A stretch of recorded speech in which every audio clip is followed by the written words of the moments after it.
Subject botany, class BSc part first, paper first, topic lysosomes. आज हम lysosome के बारे में पढ़ेंगे। लाइसोसोम्स क्या होते हैं?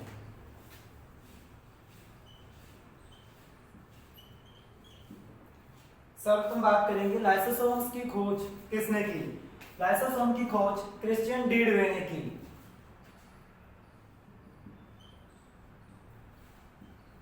डिस्कवर्ड बाय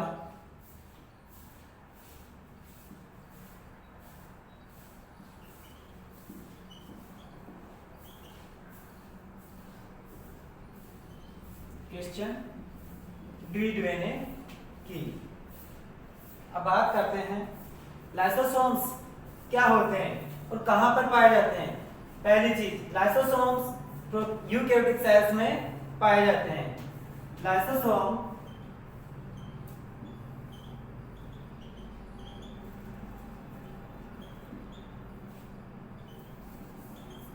यूकेरियोटिक सेल्स के साइटोप्लाज्म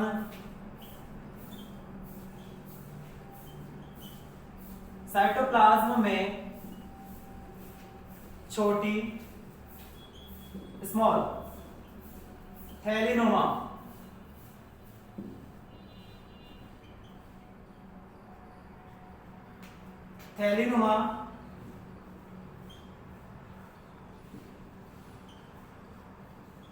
बैग लाइक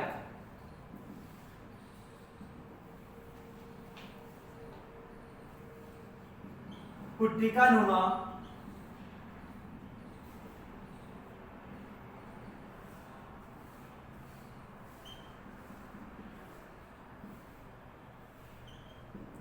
संरचनाएं होती है। लाइसोसोम यूकेरियोटिक सेल्स के साइटोप्लाज्म में छोटी बैग लाइक पुट्टिकानुमा संरचनाएं होती है, जिनमें हाइड्रोलाइटिक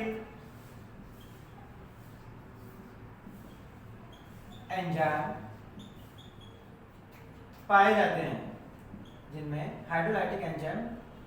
जाते हैं। इनका मुख्य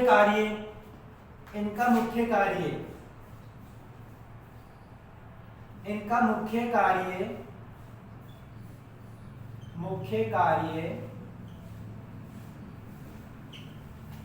वृहद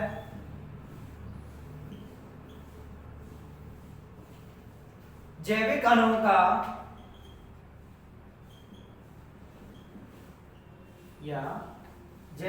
का इंटरसेलुलर डाइजेशन करना है।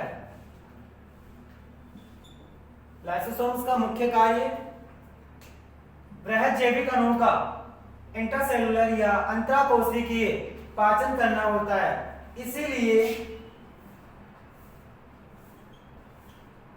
इसलिए इन्हें आत्मघाती थैली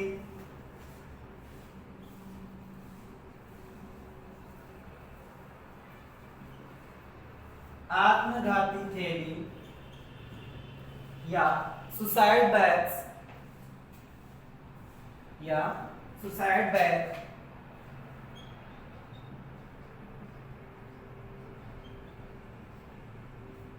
भी कहा जाता है। सुसाइड बैग भी कहा जाता है।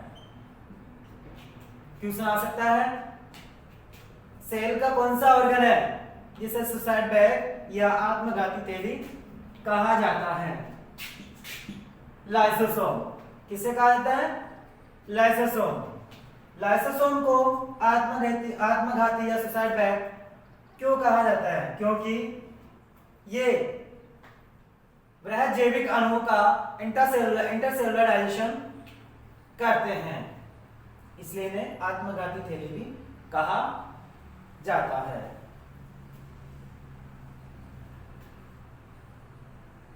अब बात करते हैं लाइसोसोम एंडोप्लाज्मिक रेटिकुलम व गोल्गी कॉम्प्लेक्स दोनों से मिलकर भी इनका निर्माण होता है।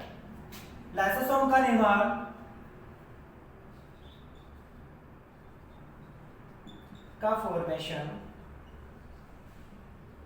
लाइसोसोम का फॉर्मेशन गोल्गी कॉम्प्लेक्स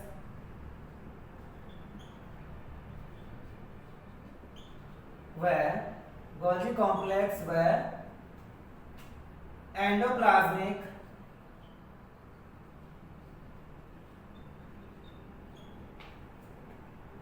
रेटिकुलम से मिलकर होता है। एंडोप्लाज्मिक रेटिकुलम या गोल्गी कॉम्प्लेक्स के सम्मिश्र एंड दोनों से मिलकर लाइसोसोम का निर्माण होता है। अब बात करते हैं लाइसोसोम की संरचना। लाइसोसोम की संरचना क्या होती है?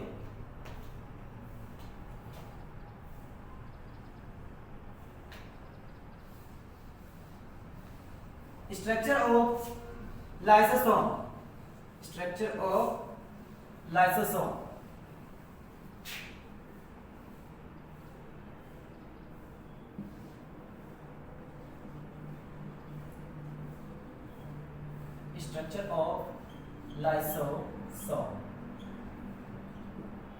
लाइसोसोम की संरचना क्या होती है? लाइसोसोम की संरचना दो प्रकार से होती है, limiting membrane and inner dense mass. Limiting membrane और इनर डेंस मास।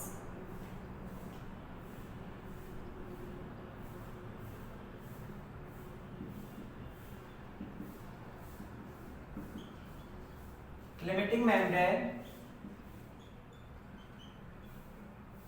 और इनर डेंस मास।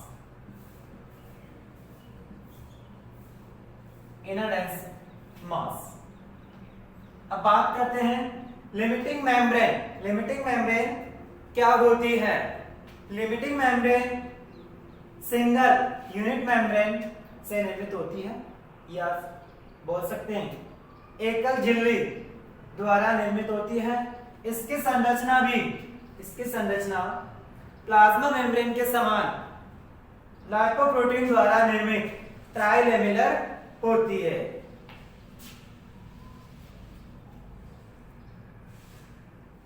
लिमिटिंग मेम्ब्रेन यह है सिंगल यूनिट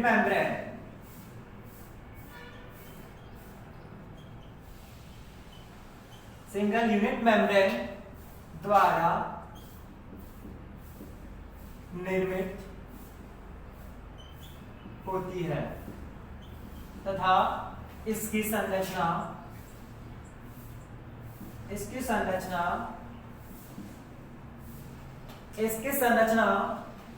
प्लाज्मा मेम्ब्रेन के समान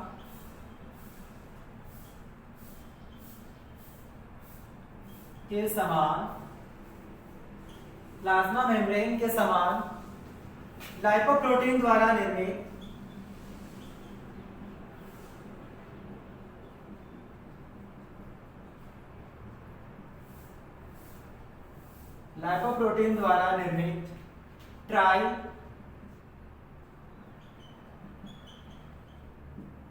ट्राइलेमिनर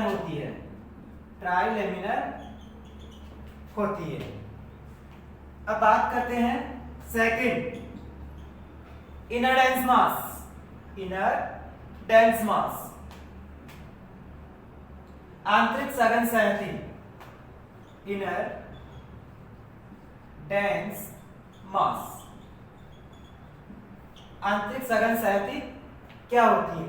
यह भी सिंगल यूनिट मेम्ब्रेन द्वारा निर्मित होती है, जो ठोस एवं सघन होती है।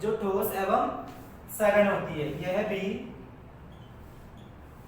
भी यूनिट मेम्ब्रेन द्वारा निर्मित, सिंगल यूनिट मेम्ब्रेन द्वारा निर्मित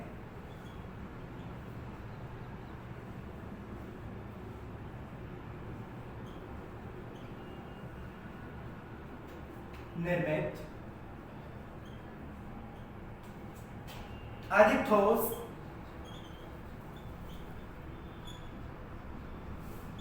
एवं सघन होती है, अधिक ठोस एवं सघन होती है, अधिक ठोस एवं सघन होती है। लेकिन कुछ लाइसोसोम्स में बाह्य क्षेत्र अधिक सघन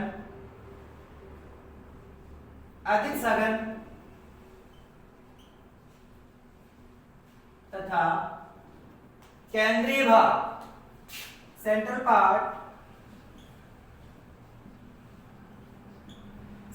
पार्ट कम सघन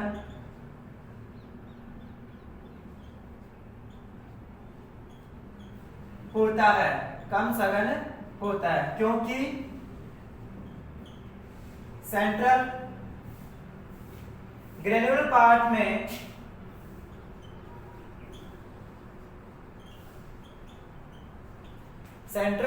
पार्ट में वैक्यूल्स एंड कैविटीज पाई जाती है, कैविटीज पाई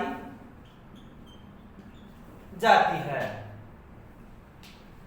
स्ट्रक्चर में दो प्रकार की संरचना, लाइसोसोम की संरचना दो प्रकार के भागों से या दो प्रकार की मेम्ब्रेन से मिलकर बनी होती है, लिमिटिंग मेम्ब्रेन और इनर डेंस मास। लिमिटिंग मेम्ब्रेन क्या होती है? यह सिंगल यूनिट मेम्ब्रेन द्वारा निर्मित झिल्ली होती है।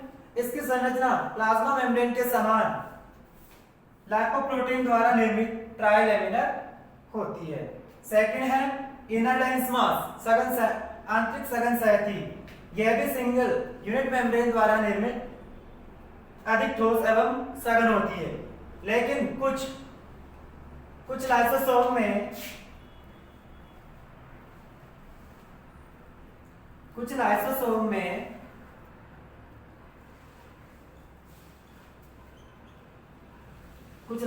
में बाह्य क्षेत्र आउटर क्षेत्र अधिक सघन तथा आंतरिक सेंट्रल पार्ट होता है जो कम सघन होता है, क्योंकि सेंट्रल ग्रेन्युलर पार्ट में केंद्रीय कणिकामय भाग में कैविटीज एवं वैक्यूल्स एवं कैविटीज पाई जाती है।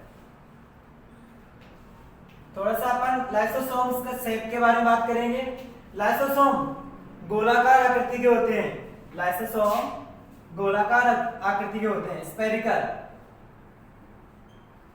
स्पेरिकल होते हैं तथा प्लांट्स की रूट्स होती है उनकी रूट्स में मेरिस्टेमेटिक सेल्स के अंदर ये अनियमित आकार के पाए जाते हैं। प्लांट्स की जो रूट्स होती है, रूट्स में मेरिस्टेमेटिक सेल्स पाई जाती है, उनमें ये अनियमित आकृति के पाए जाते हैं।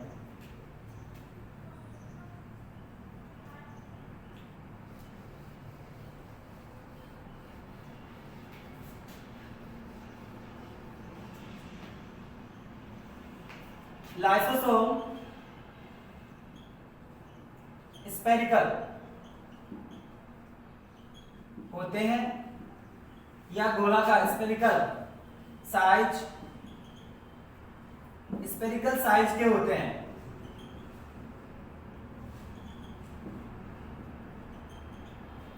तथा प्लांट्स की रूट्स में उपस्थित प्रेजेंट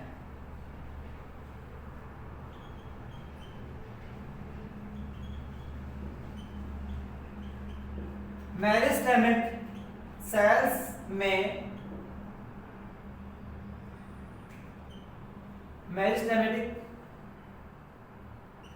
सेल्स में ये अनियमित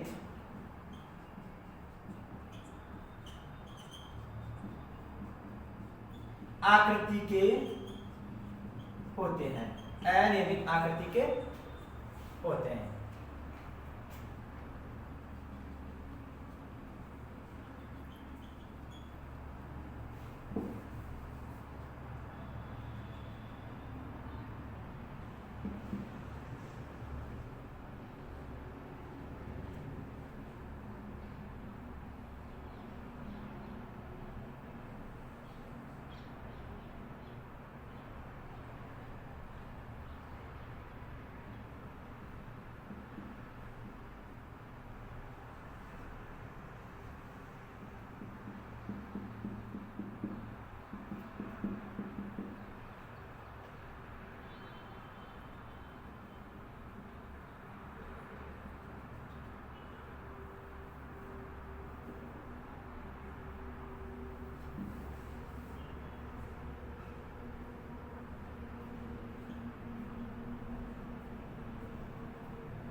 ग्रेन्यूल्स।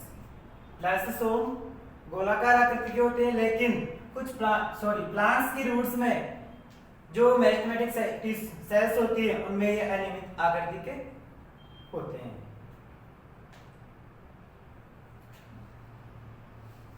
अब बात करते हैं टाइप्स ऑफ लाइसोसोम। लाइसोसोम के प्रकार। लाइसोसोम के प्रकार।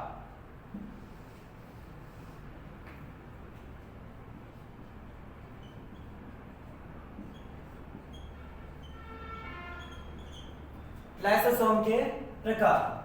लाइसोसोम 4 प्रकार के होते हैं। लाइसोसोम 4 प्रकार के होते हैं। Primary lysosome, secondary lysosome, residual bodies and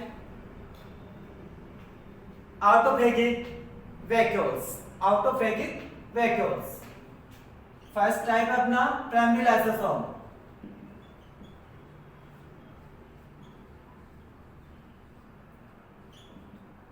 second type अपना सेकेंडरी लाइसोसोम।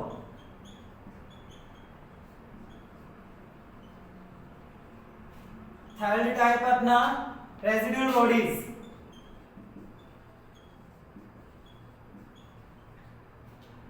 फोर्थ टाइप अपना ऑटोफेगिक वैक्यूल्स। इस प्रकार लाइसोसोम 4 प्रकार के होते हैं। Primary lysosome, secondary lysosome, residual bodies and autophagic vacuoles. तो बात करेंगे अपन प्राइमरी लाइसोसोम। प्राइमरी लाइसोसोम क्या होते हैं?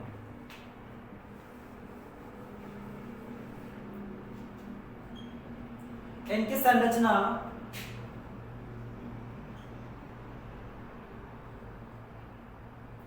ये थैलीनुमा या बैग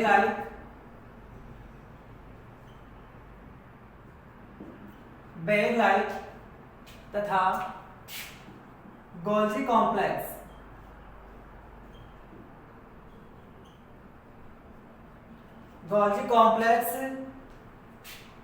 के बडिंग द्वारा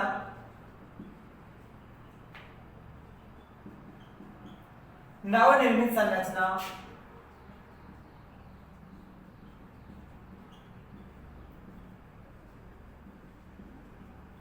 होती है, जिन्हें स्टोरेज ग्रेन्यूल्स या संचय कण भी कहते हैं। जिन्हें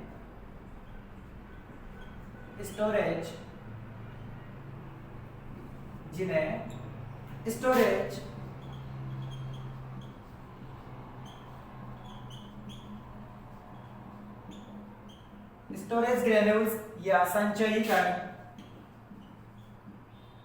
भी कहते हैं। संचयी कण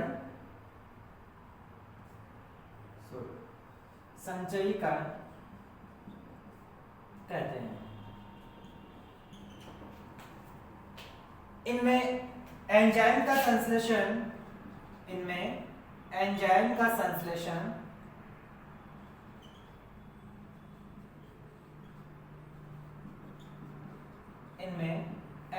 का संश्लेषण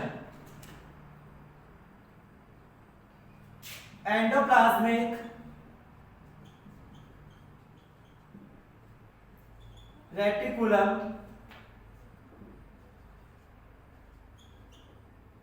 पर पाए जाने वाले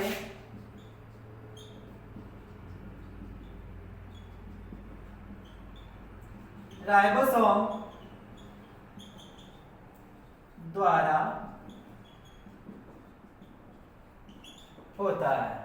इनके अंदर एंजाइम का संश्लेषण एंडोप्लाज्मिक रेटिकुलम पर पाए जाने वाले राइबोसोम के द्वारा होता है। इसके पश्चात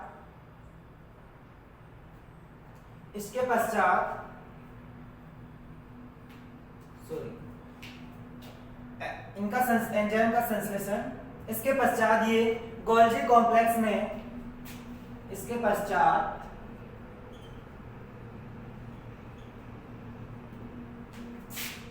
ये गोल्जी कॉम्प्लेक्स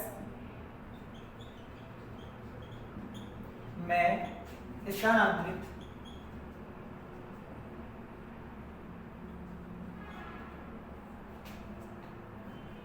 कर दिए जाते हैं। जहां पर हाइड्रोलाइटिक एंजाइम जहां पर हाइड्रोलाइटिक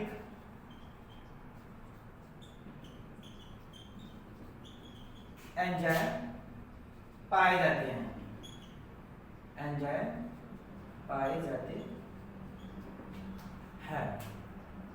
अपना हो गया प्राइमरी लाइसोसोम।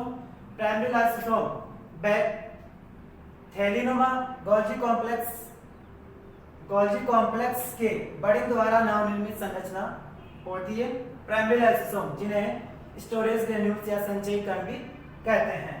इनमें एंजाइम का संश्लेषण एंडोप्लाज्मिक रेटिकुलम पर पाए जाने वाले प्रोटीन्स के द्वारा राइबोसोम के द्वारा होता है। इसके पश्चात ये गोल्जी कॉम्प्लेक्स में ट्रांसफर कर दिए जाते हैं, जहां पर हाइड्रोलाइटिक एंजाइम पाए जाते हैं। अब बात करते हैं नेक्स्ट सेकेंडरी लाइसोसोम।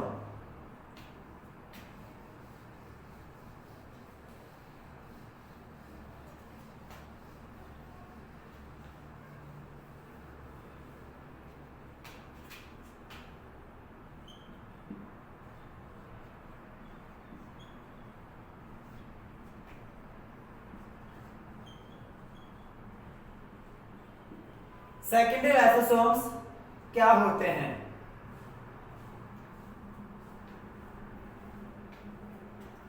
इन्हें डाइजेस्टिव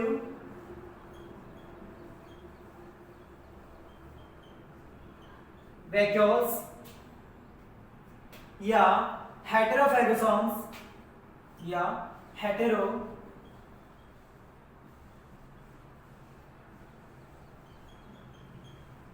भी कहते हैं। इन्हें डाइजेस्टिव वैक्यूल्स या हेटेरोफेगोसोम्स भी कहते हैं। ये कोशिका में, ये सेल में होने वाली क्रिया जैसे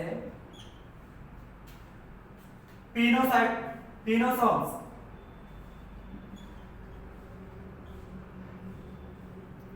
व फेगोसोम्स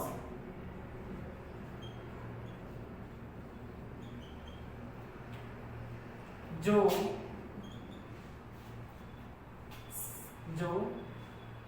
एक्स्ट्रा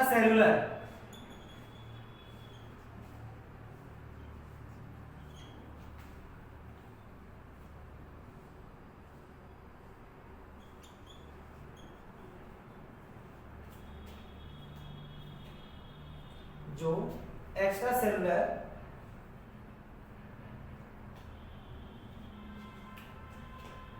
पदार्थ जो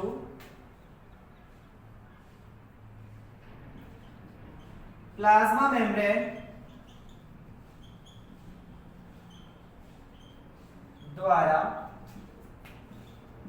घिरे रहते हैं तथा इन्हें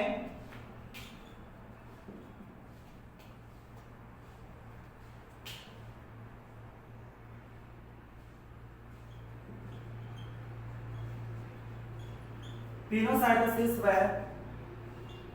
फेगोसाइटोसिस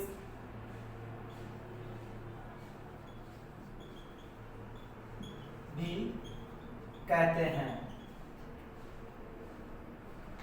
ये संरचनाएं, ये झिल्ली आबद्ध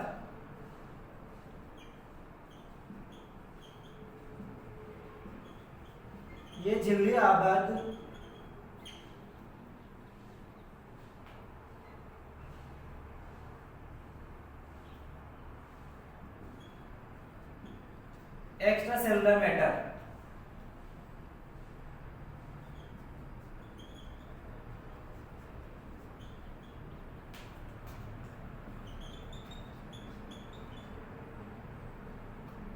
झिल्ली आवत एक्स्ट्रा सेलुलर मैटर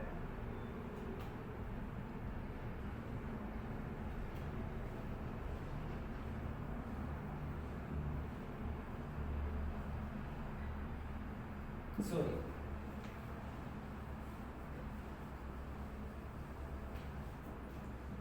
ये प्राइमरी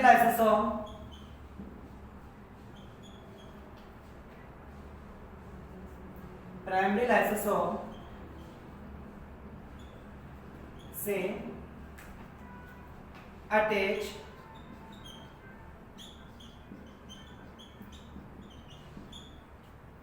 रहते हैं, संलग्न रहते हैं, इसलिए इन्हें सेकेंडरी लाइसोसोम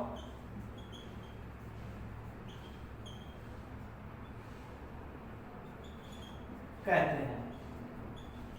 सेकेंडरी लाइसोसोम कहते हैं।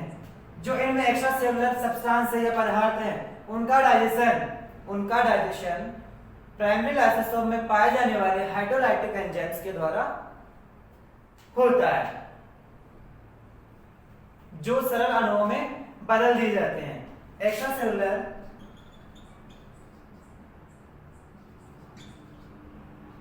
मैटर या सब्सटेंस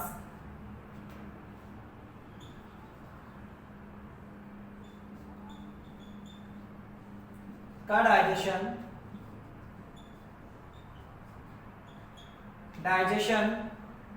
प्राइमरी लाइसोसोम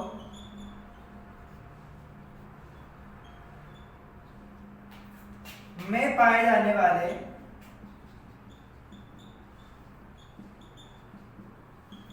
हाइड्रोलाइटिक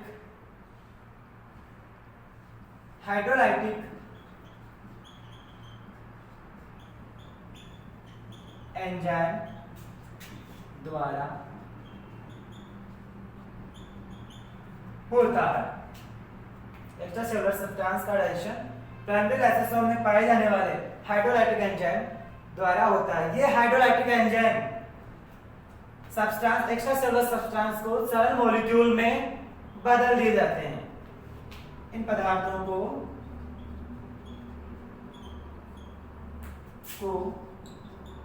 सरल अणुओं में बदल दिए जाते हैं।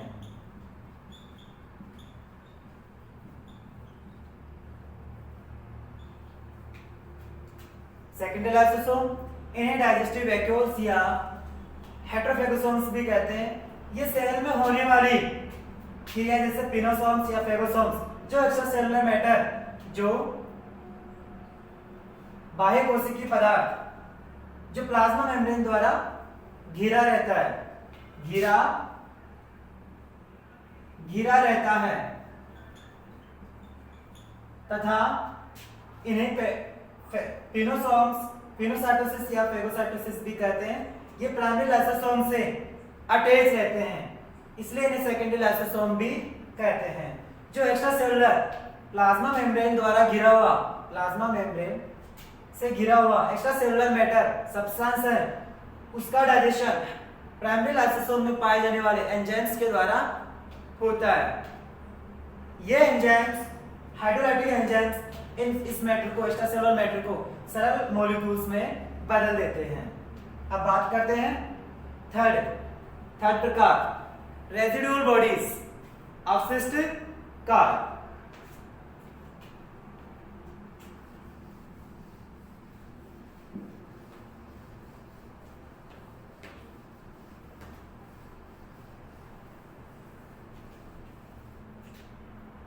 तीसरा प्रकार अपना रेजिड्यूल बॉडीज।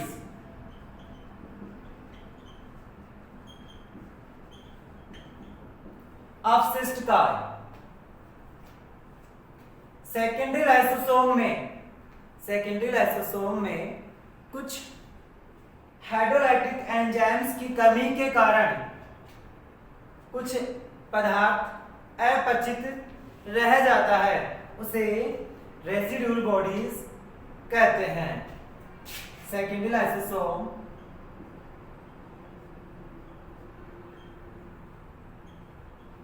में कुछ हाइड्रोलाइटिक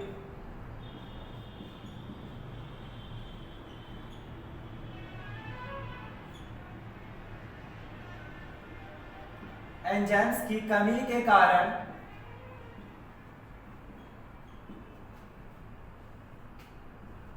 पदार्थों का पाचन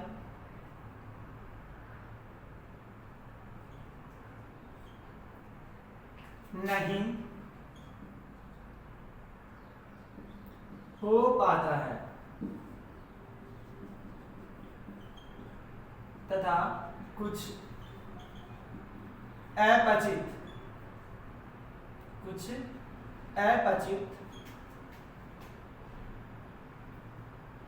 पदार्थ या अनडाइजेस्टेड मैटर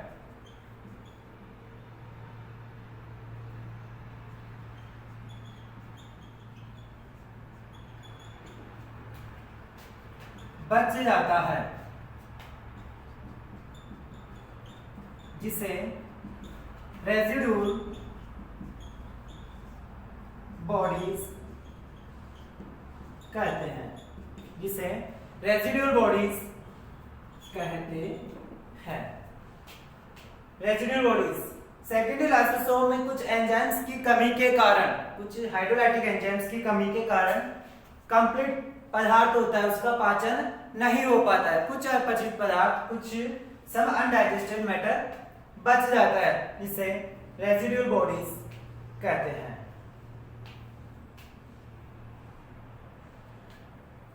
अब बात करते हैं फोर्थ टाइप अपना digestive vacuoles, sorry autophagic vacuoles.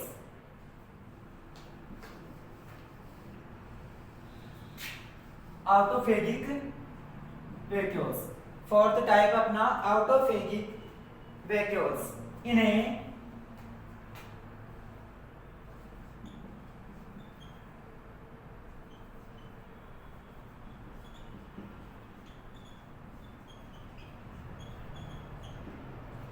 साइटोलाइसोसोम्स या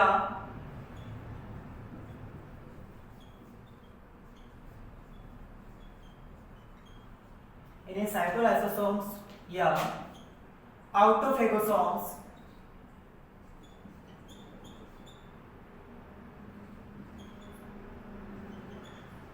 भी कहते हैं,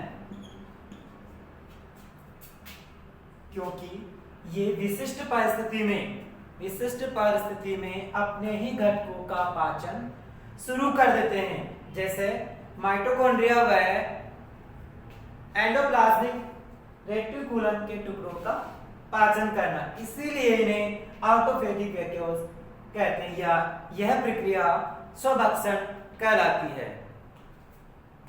इन्हें साइटोलाइसोसोम या आउटोफेगोसोम्स भी कहते हैं। ये लाइसोसोम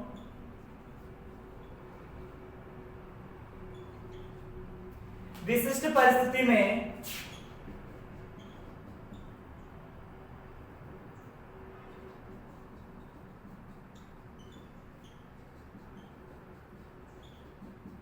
परिस्थिति में अपने ही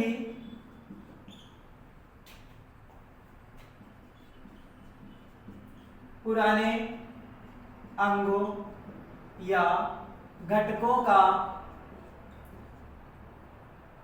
डाइजेशन शुरू कर देते हैं।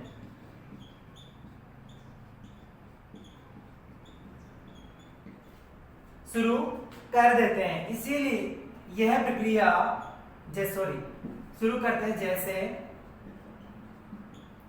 माइटोकॉन्ड्रिया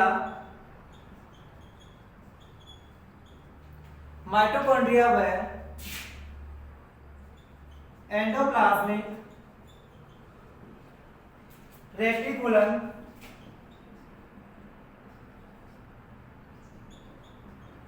के टुकड़ों का पाचन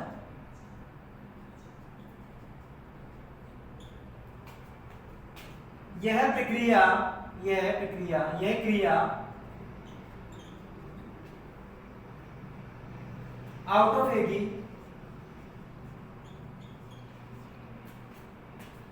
कहलाती है। यह प्रक्रिया ऑटोफेगी कहलाती है, जिसमें कोशिका पुराने अंगों का ऑटोफेगी वैक्यूल्स, इन्हें साइटोलाइसोसोम या ऑटोफेगोसोम्स कहते हैं। ये लाइसोसोम विशिष्ट परिस्थिति में अपने पुराने अंगों या घटकों का अपन घटक नहीं लिखेंगे, पुराने अंगों का डाइजेशन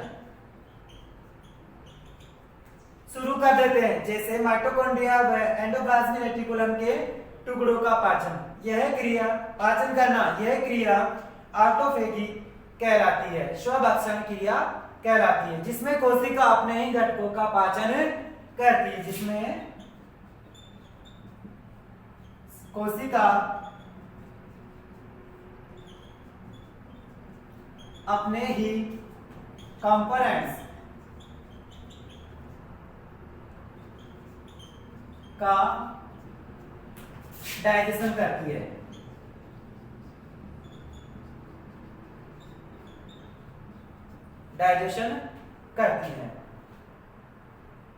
लाइसोसोम के 4 टाइप हो गए, primary lysosome, secondary lysosome, residual bodies and autophagic vacuoles. अब बात करते हैं लाइसोसोम के कार्य, functions of lysosome. Next point अपना फंक्शन ऑफ लाइसोसोम।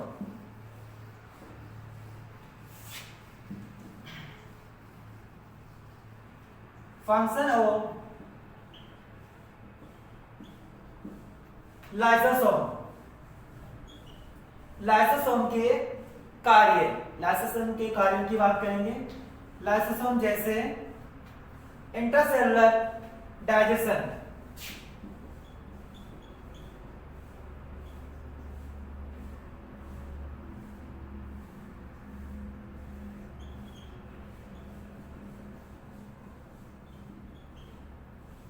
सेकंड है extra cellular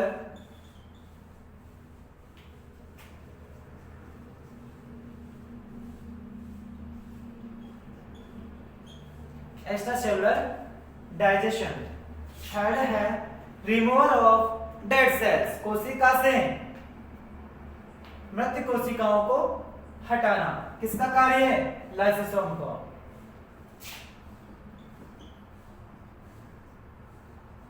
dead cells. Four है germination of help in fertilization, help in